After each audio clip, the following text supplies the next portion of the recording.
우리 금요기도회는요, 고린도후서로 지금 순서로 나가고 있습니다. 고린도후서 1장 15절에서 22절까지 말씀입니다.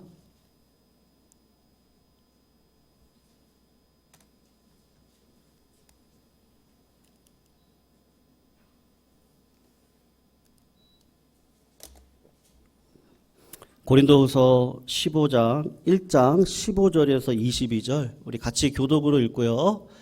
마지막 22절은 함께 읽도록 하겠습니다. 15절 신약 286쪽에 있습니다.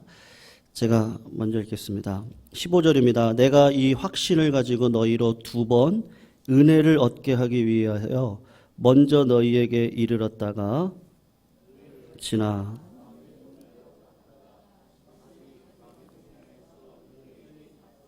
너희의 도움으로 유대로 가기를 이렇게 계획할 때에 어찌 경솔히 하였으리요?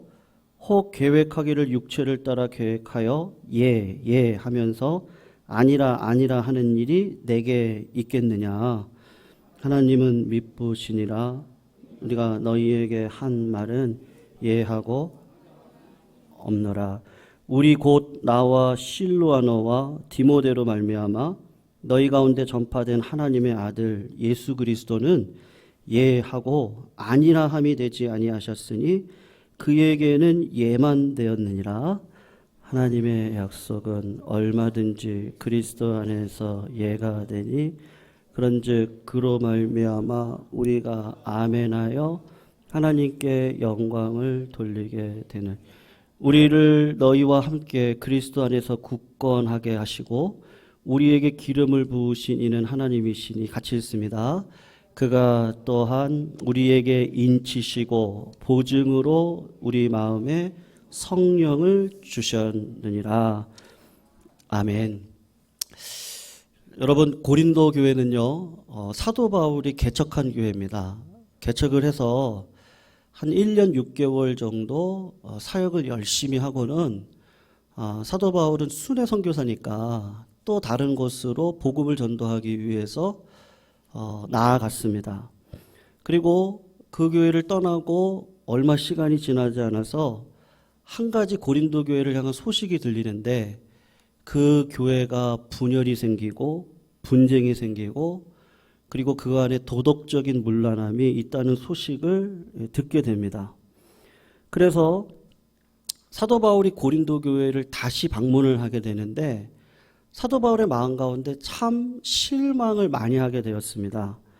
왜냐하면 자기가 소식으로 들었던 고린도 교인들의 신앙의 상태가 자기가 생각했던 것보다 훨씬 더 심각했기 때문에 그렇습니다.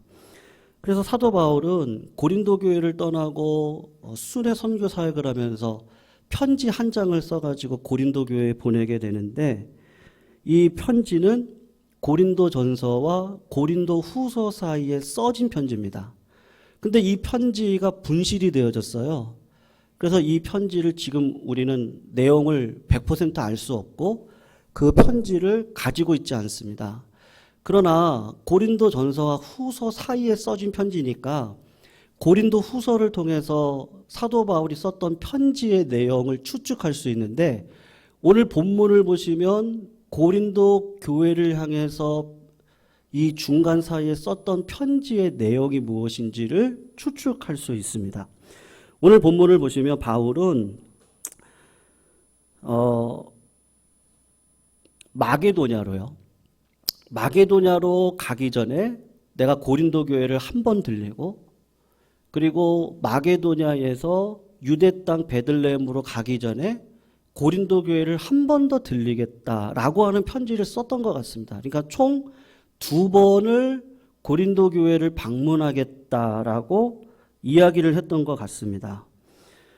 그 이유 중에 한 가지가 무엇이겠습니까? 분명히 교회의 분쟁이나 어려움 때문에 도덕적인 문란함 때문에 가가지고 내가 좀 혼내고 그리고 이 사람들의 그 마음밭을 옥토밭되기 위해서 회개의 자리까지 나아가도록 인도해야겠다 하는 그런 마음이었을 겁니다.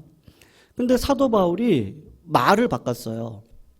두 번을 가겠다고 하는 것을 한 번만 가겠다고 이야기를 했습니다.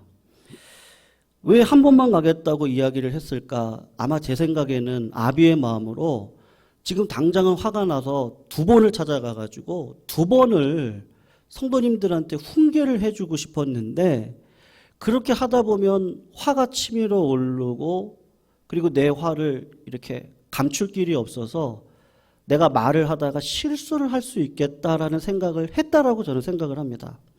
그래서 한 번만 가겠다고 이야기를 한 것 같습니다.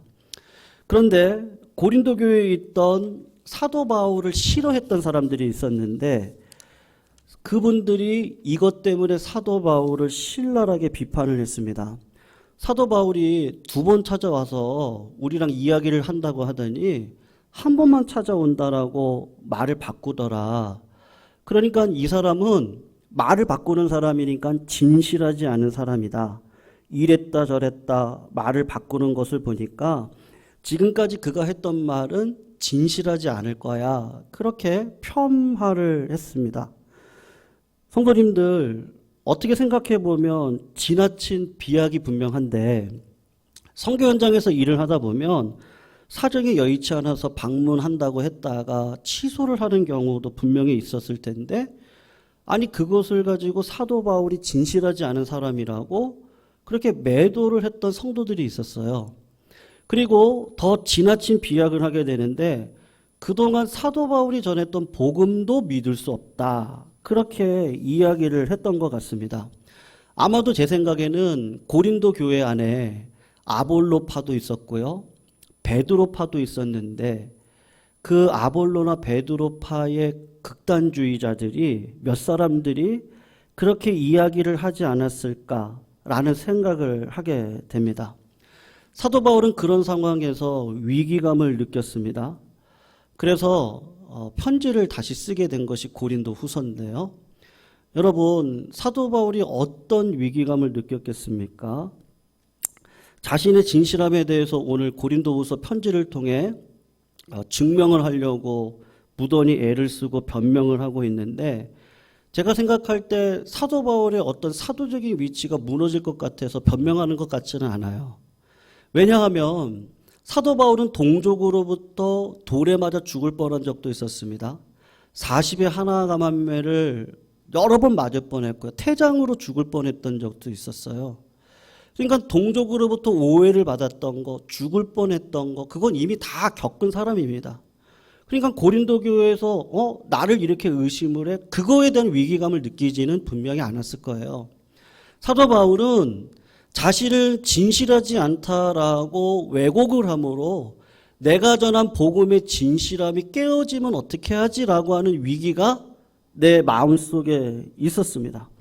그러니까 사도 바울이 힘들어하는 건 나는 괜찮아요. 그런 오해 받을 수 있죠. 복음 전하다 보면 수많은 일들이 많지 않습니까? 그러는 가운데 뭐 박해도 있을 수 있고 오해도 있을 수도 있고 또 사랑을 받을 수도 있고 뭐 수많은 일들이 얼마나 많이 있겠습니까? 근데 사도 바울은 이미 그런 어떤 수준은 이미 넘어서고 내가 진실하지 않은 사람으로 비춰짐으로 복음의 진실성마저 훼손이 되어지면 어떻게 하지? 그런 마음이 들어서 사도 바울이 변명을 하는데 누구의 이름을 들먹이냐면요, 오늘 19절 20절 말씀을 우리 같이 한번 읽어보시면 좋겠어요. 사도 바울의 변명의 내용입니다. 한번 같이 한번 읽어볼게요. 시작. 우리 곧 나와 실로아너와 디모데로 말미암아 너희 가운데 전파된 하나님의 아들 예수 그리스도는 예하고 아니라함이 되지 아니하셨으니 그에게는 예만 되었느니라. 하나님의 약속은 얼마든지 그리스도 안에 예가 되니 그런즉 그로 말미암아 우리가 하나님께 영광을 돌리게 되느니라. 간단히 말씀을 드리면 하나님의 그 복음의 약속은 변덕이 없다.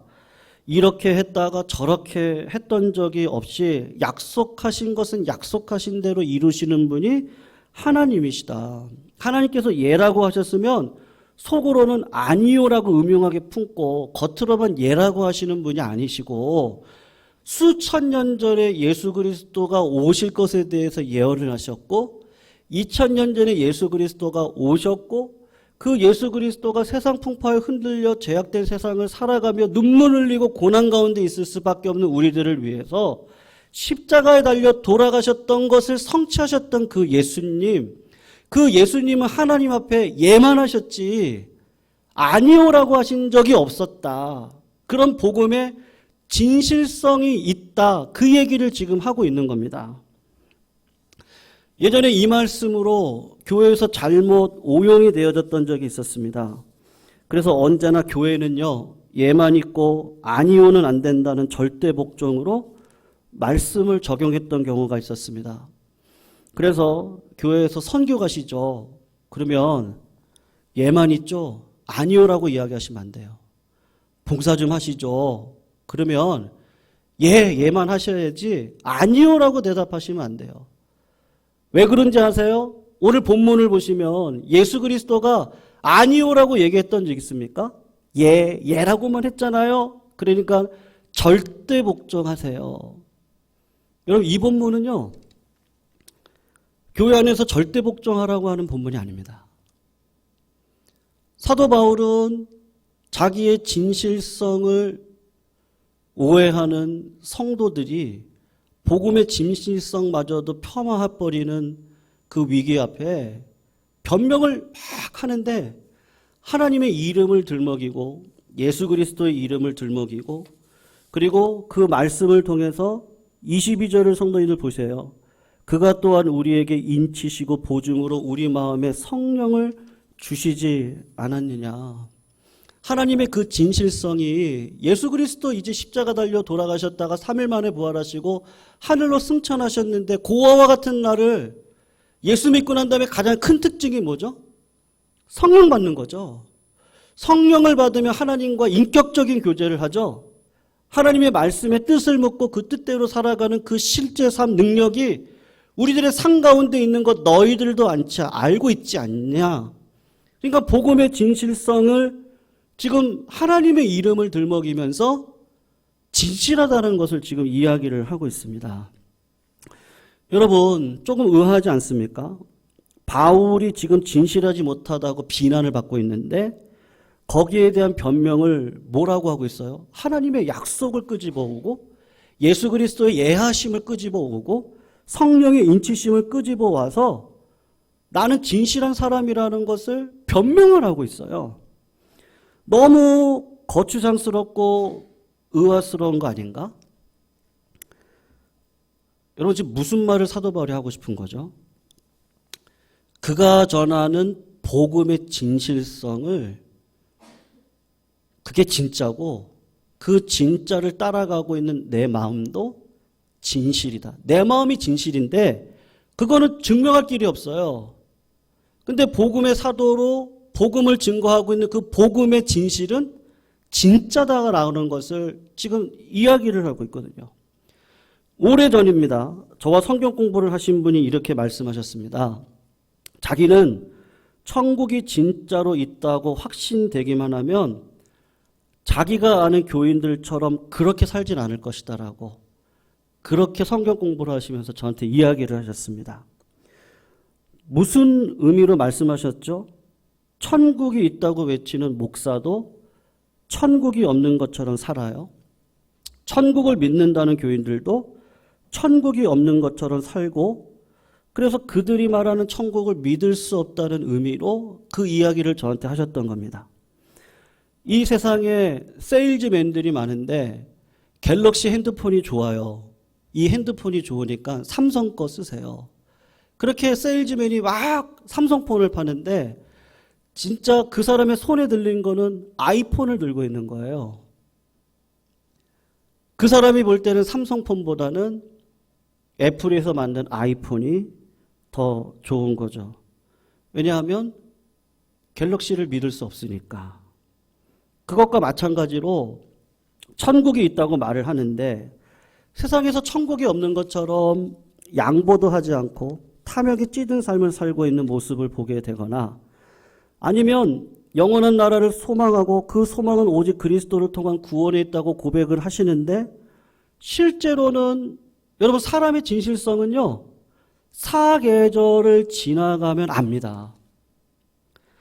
아무리 그 마음의 진실을 숨기시는 분이라고 할지라도 평생을 숨길 수는 없습니다. 그 마음의 진실, 그 마음이 어떤 마음인지를 숨길 수가 없습니다.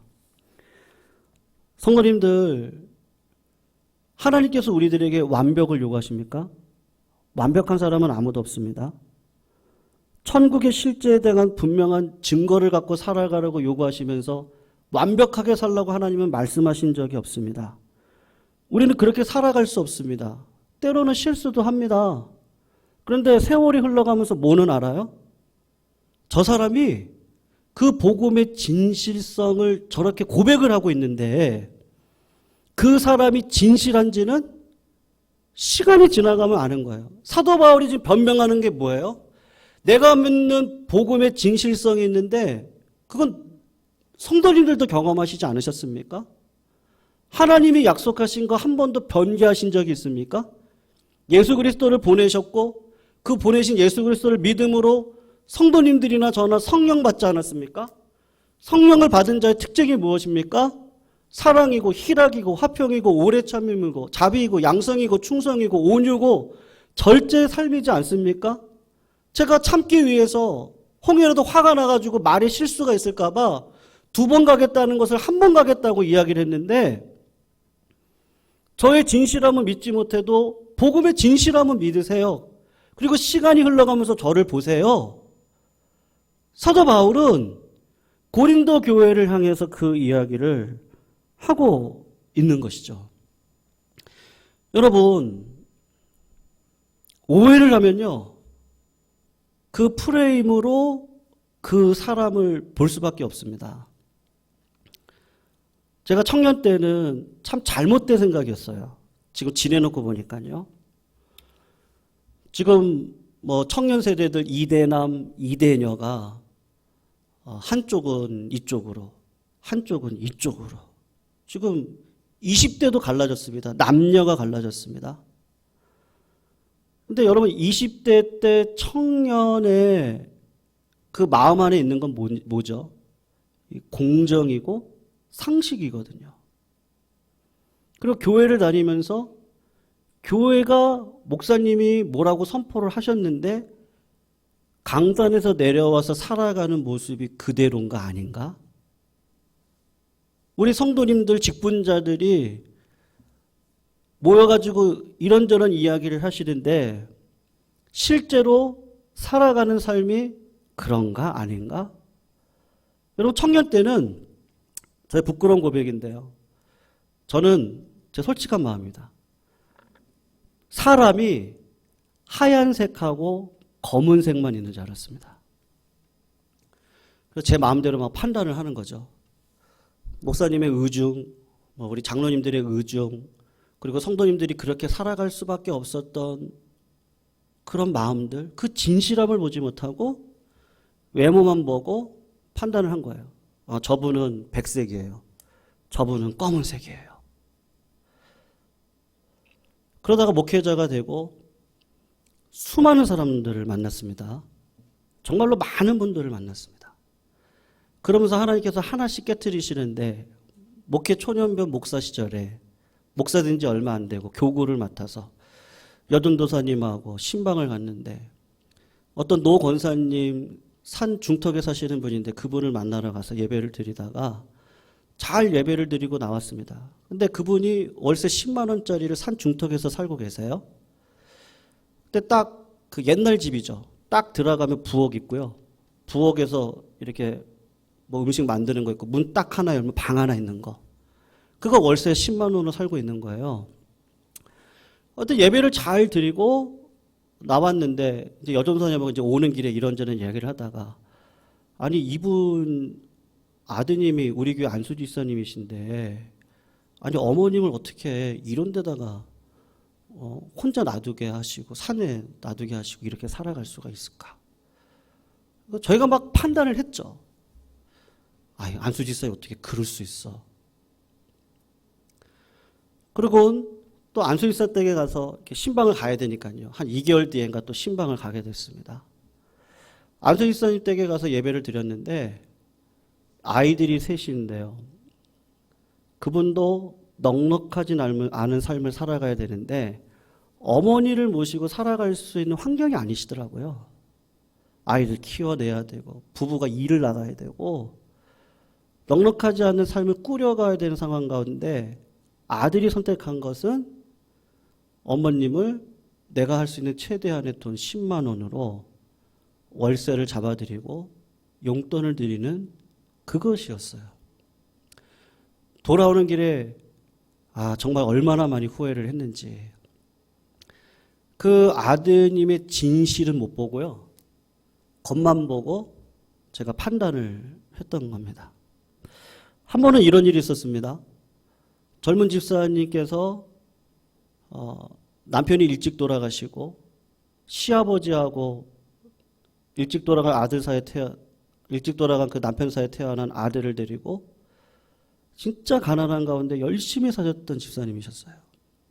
정말 교회에서 봉사도 많이 하시고 정말 신앙의 어떤 진정함을 가지고 열심히 사셨던 분입니다. 어느 날은 그 시아버지가 저희를 찾아오셔가지고 며느리가 아버님 필요한 거 있으면 다 사세요. 그래가지고 시아버지 사시는 집에 TV, 장롱, 테스타키 다 바꿔주셨대요. 그래서 이런 며느리가 어딨냐고 그러시더라는 거예요. 그래서 우리가 막 같이 축하를 하고 그랬거든요. 그리고 일주일도 안 돼서 그 며느리가 자살을 하셨습니다. 너무 황망했습니다. 그렇게 신앙으로 살아가시는 분이 부모님도 저렇게 열심히 섬기시는구나. 그렇게 생각을 했는데 자살을 하신 거예요. 신자가 자살할 수 있습니까? 여러분 이건 진짜 실제적인 문제거든요. 중등부 담당했을 때 한 아이가 방황했던 아이가 있었어요. 그 아이를 찾아갔는데 아버지가 술에 쪄들어서 사세요. 그리고 아버지가 결국은 자살하셨어요. 그 아이의 마음을 돌리는데 안 되더라고요. 중학교 시절의 그 풍파는요, 옆에서 아무리 얘기를 해도 그 시간이 지나가야 되더라고요. 성도님들, 하얀색하고 검은색만 있지 않더라고요. 색깔이요, 성도님들마다 다 틀리세요. 어떤 분은 보라색이고요. 어떤 분은 남색이고, 어떤 분은 노란색이시고, 어떤 분은 회색이세요. 나름대로 열심히 신앙생활을 하고 계시는 거예요. 근데 여러분, 시간이 지나니까 알겠더라고요. 시간이 지나고, 그때는 제가 오해했는데, 시간이 지나서 그 안수 집사님 댁에 가서 예배를 드리니까 안수 집사님의 진실함은 이게 최선이구나. 어머니도 그 마음을 알아요. 그러니까 그거를 감당하고 계셨거든요. 그 며느리도 우리가 판단할 수 없어요. 보니까 카드빚이 그렇게 많았더라고요. 본인이 신앙으로 살다가 고민했는데 왜 그랬는지 모르겠는데 결정은 그거였어요. 근데 그 진실한 마음을 알겠더라고요. 아버님 뵈기가 너무 죄송하고 남은 자식 초등학교 이제 1학년이었나 그랬거든요. 그 자식한테도 죄송하고 미안하고 하여튼 그 이후에 그 채무 관계 때문에 그 아이를 데리고 가가지고 이거 포기하는 거 있죠. 권리 포기하고 그렇게 해서 그 빚 떠안지 않고 하여튼 그런 일들을 했었는데 많은 사람들을 만나면서 알게 되는 것이요. 우리가 의지가 없지 않습니다. 성도들 나름대로 다 신앙의 고백이 있으십니다. 그런데 우리가 볼 때는 색깔이 조금 틀릴 수 있어요. 그러니까 고린도 교인들이 볼 때 사도 바울이 오해가 될 수 있는 말을 했겠죠.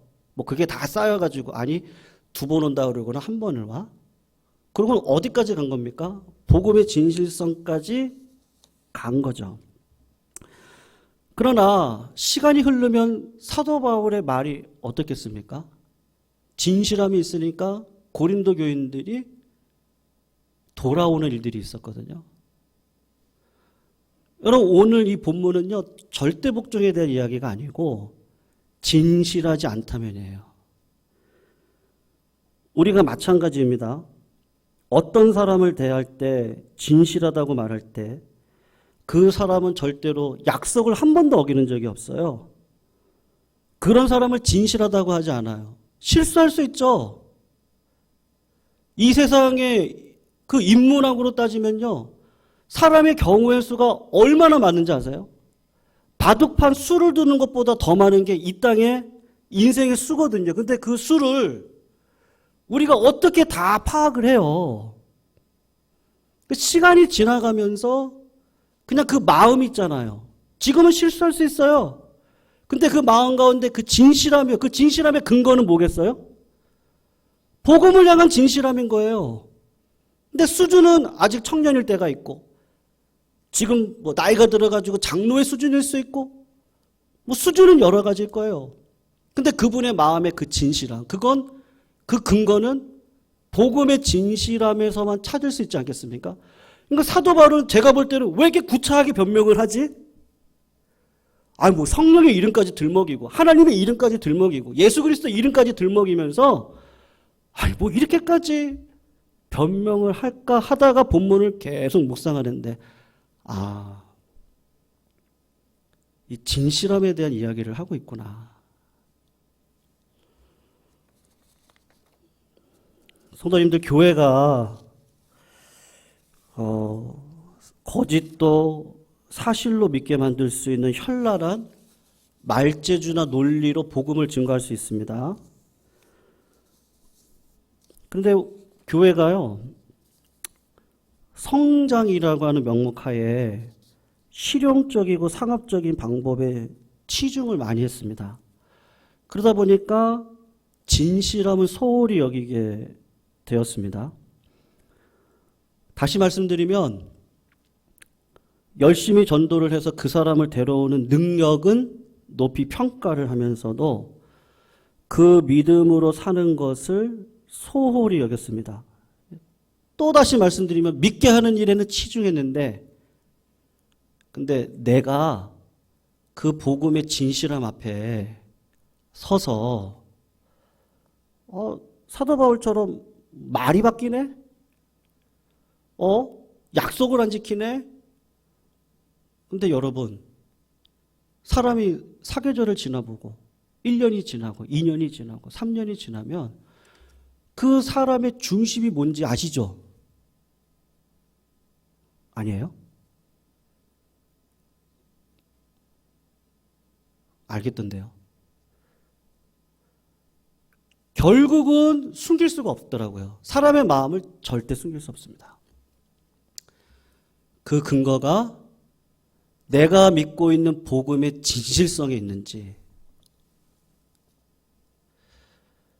아니면 복음을 입에다 담으면서 기도합시다, 우리 정말로 사랑합시다 하는데 1년이 지나고 2년이 지나고 3년이 지났는데 그분이 지금 고백하고 있는 그 복음의 진실함이 내 삶 속에 드러나고 있나? 여러분, 세상 사람들은요, 제가 예수 믿지 않는 친구들이나 뭐 이렇게 많은 분들을 만나서 이야기를 해보면 그 사람들이 하는 이야기는요, 예수 믿을 수 없다는 게 아닙니다. 오히려 그들은 너 못 믿겠다는 거예요. 당신을 못 믿겠습니다.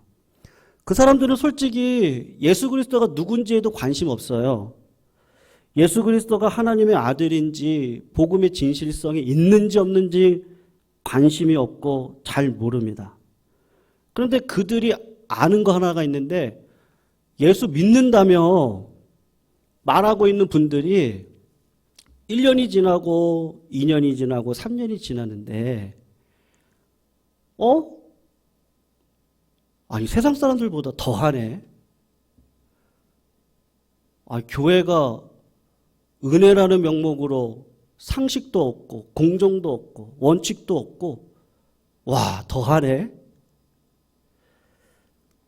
그렇게 말을 하시는 분들을 더 많이 보았습니다. 그러니까 오늘 이 진실함에 대해서 우리가 거룩함으로 두 손을 들고 하나님의 찬양을 올려드릴 수도 있습니다. 진짜 경건과 은혜로 우리가 뜨겁게 찬양할 수도 있습니다. 뜨겁게 우리가 서로 격려하고 막 할 수 있습니다. 근데 사도 바울이 당했던 오해, 그거 괜찮아요.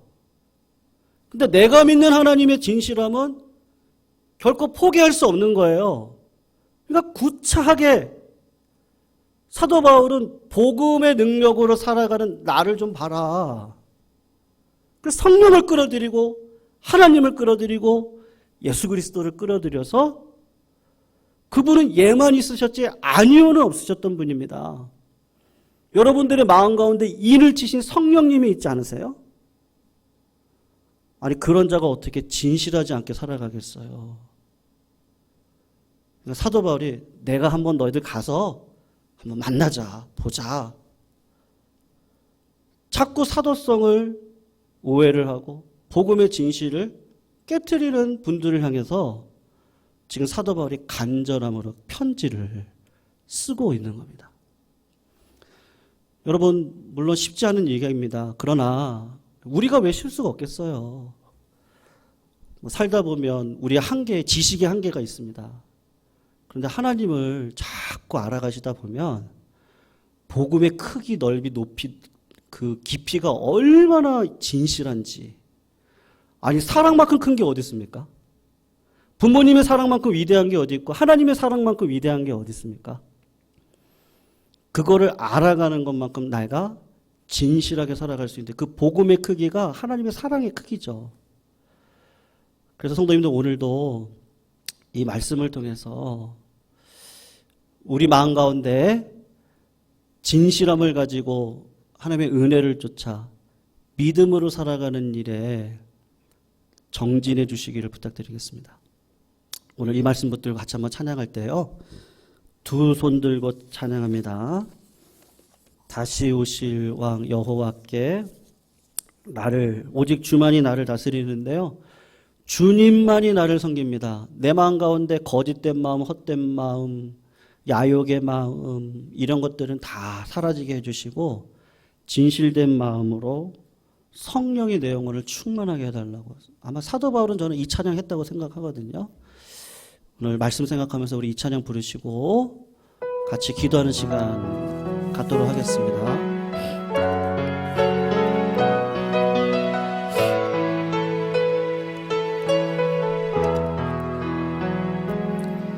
두 손 들고 찬양합니다. 다시 오실 왕 여호와께 오직 주만이 나를 다스리네. 두 손 들고 찬양합니다. 두 손 들고 찬양합니다. 두 손 들고 찬양합니다. 다시 오실 왕 여호와께 오직 주만이 나를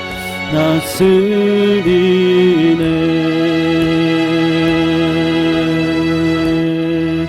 나 주님만을 섬기리. 헛된 마음 버리고 성령이여 내 영혼 충만하게 하소서. 주님 앞에 내 생명 드리리라. 나 주님만을 섬기리. 헛된 마음을 버리겠습니다. 나 주님만을 섬기리. 헛된 마음 버리고 성령이여 내 영혼 충만하게 하소서. 나 주님만을 섬기니 나 주님만을 섬기리. 헛된 마음 버리고 성령이여 내 영혼 충만하게 하소서. 주님 앞에 내 생명 드리리. 진실한 마음을 달라고 나 주님만을 섬기리. 헛된 마음 버리고 한 번만 더 찬양합니다. 나 주님만을 섬기리. 헛된 마음 버리고 성령이여 내 영혼 충만하게 하소서. 주님 앞에 내 생명 드리리라.